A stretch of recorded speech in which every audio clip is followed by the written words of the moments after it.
ക്രിസ്തുവിലുള്ള പ്രിയപ്പെട്ട സഹോദരി സഹോദരന്മാരെ, കത്തോലിക്ക സഭ ജൂലൈ 26 വിശുദ്ധ അന്നയുടെയും വിശുദ്ധ ജോവാക്കിമിൻ്റെയും തിരുനാൾ ആഘോഷിക്കുന്നു.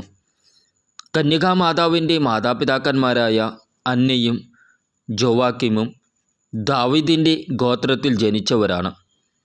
അന്നയുടെ വാർദ്ധക്യത്തിലാണ് മറിയം ജനിക്കുന്നത്. അന്ന എന്ന പേരിൻ്റെ അർത്ഥം തന്നെ അനുഗ്രഹദായിക എന്നത്രേ. ക്രിസ്തീയ കുടുംബങ്ങളുടെ മധ്യസ്ഥയാണ് വിശുദ്ധ അന്ന. ലേഖനം വിശുദ്ധ പൗലോസ്ലീഹ കൊരിന്തോസുകാർക്ക് എഴുതിയ 1 ലേഖനം 7 അധ്യായം 8 മുതൽ 16 വരെയുള്ള വാക്യങ്ങൾ. അവിവാഹിതരോടും വിധവകളോടും ഞാൻ പറയുന്നു, എന്നെപ്പോലെ ആയിരിക്കുന്നതാണ് അവർക്ക് നല്ലത്. എന്നാൽ സംയമനം സാധ്യമല്ലാത്തവർ വിവാഹം ചെയ്യട്ടെ. വികാരം കൊണ്ട് ദഹിക്കുന്നതിനേക്കാൾ വിവാഹിതരാകുന്നതാണ് നല്ലത്. വിവാഹിതരോട് ഞാൻ കൽപ്പിക്കുന്നു, ഞാനല്ല കർത്താവ് തന്നെ കൽപ്പിക്കുന്നു, ഭാര്യ ഭർത്താവിൽ നിന്ന് വേർപിരിയരുത്. അഥവാ വേർപിരിയുന്നെങ്കിൽ അവിവാഹിതയെപ്പോലെ ജീവിക്കണം, അല്ലെങ്കിൽ ഭർത്താവുമായി രമ്യതപ്പെടണം. ഭർത്താവ് ഭാര്യയെ ഉപേക്ഷിക്കരുത്. ശേഷമുള്ളവരോട് കർത്താവല്ല ഞാൻ തന്നെ പറയുന്നു, ഏതെങ്കിലും സഹോദരന് അവിശ്വാസിനിയായ ഭാര്യ ഉണ്ടായിരിക്കുകയും അവൾ അവനോടൊത്ത് ജീവിക്കാൻ സമ്മതിക്കുകയും ചെയ്താൽ അവൻ അവളെ ഉപേക്ഷിക്കരുത്.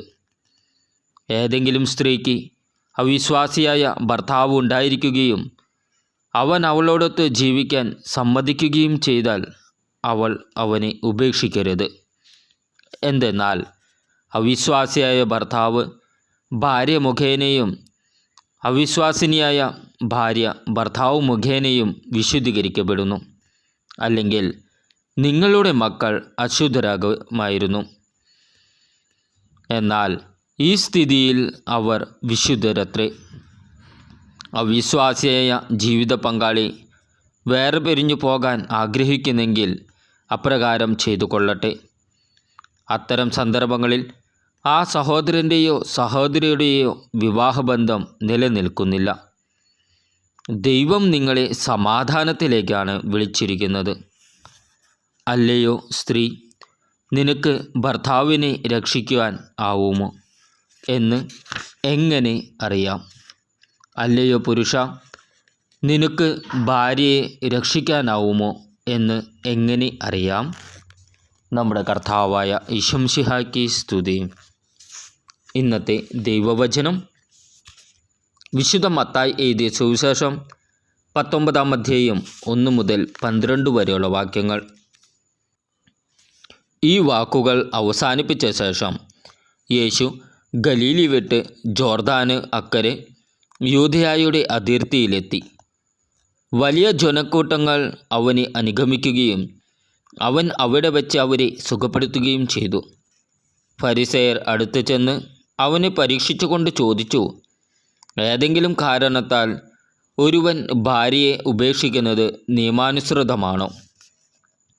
അവൻ മറുപടി പറഞ്ഞു, സൃഷ്ടാവ് ആദ്യം മുതലേ അവരെ പുരുഷനും സ്ത്രീയുമായി സൃഷ്ടിച്ചു എന്നും ഇക്കാരണത്താൽ പുരുഷൻ പിതാവിനെയും മാതാവിനെയും വിട്ട് ഭാര്യയോട് ചേർന്നിരിക്കും, അവരിരുവരും ഏക ശരീരമായി തീരും എന്ന് അവിടുന്ന് അരുളി ചെയ്തിട്ടുണ്ടെന്നും നിങ്ങൾ വായിച്ചിട്ടില്ലേ? തന്മൂലം പിന്നീടൊരിക്കലും അവർ രണ്ടല്ല, ഒറ്റ ശരീരമായിരിക്കും. ആകയാൽ ദൈവം യോജിപ്പിച്ചത് മനുഷ്യൻ വേർപെടുത്താതിരിക്കട്ടെ. അവർ അവനോട് ചോദിച്ചു, അങ്ങനെയെങ്കിൽ ഉപേക്ഷാപത്രം നൽകി ഭാര്യയെ ഉപേക്ഷിക്കാമെന്ന് മോശ വിധിച്ചതെന്തുകൊണ്ട്? അവൻ പറഞ്ഞു, നിങ്ങളുടെ ഹൃദയകാഠിന്യം നിമിത്തമാണ് ഭാര്യയെ ഉപേക്ഷിക്കാൻ മോശ നിങ്ങൾക്ക് അനുമതി നൽകിയത്. ആദ്യം മുതലേ അങ്ങനെയായിരുന്നില്ല. എന്നാൽ ഞാൻ നിങ്ങളോട് പറയുന്നു, പരസംഗം മൂലം അല്ലാതെ മറ്റേതെങ്കിലും കാരണത്താൽ ഭാര്യയെ ഉപേക്ഷിച്ച് മറ്റൊരുവളെ വിവാഹം ചെയ്യുന്നവൻ വ്യഭിചാരം ചെയ്യുന്നു.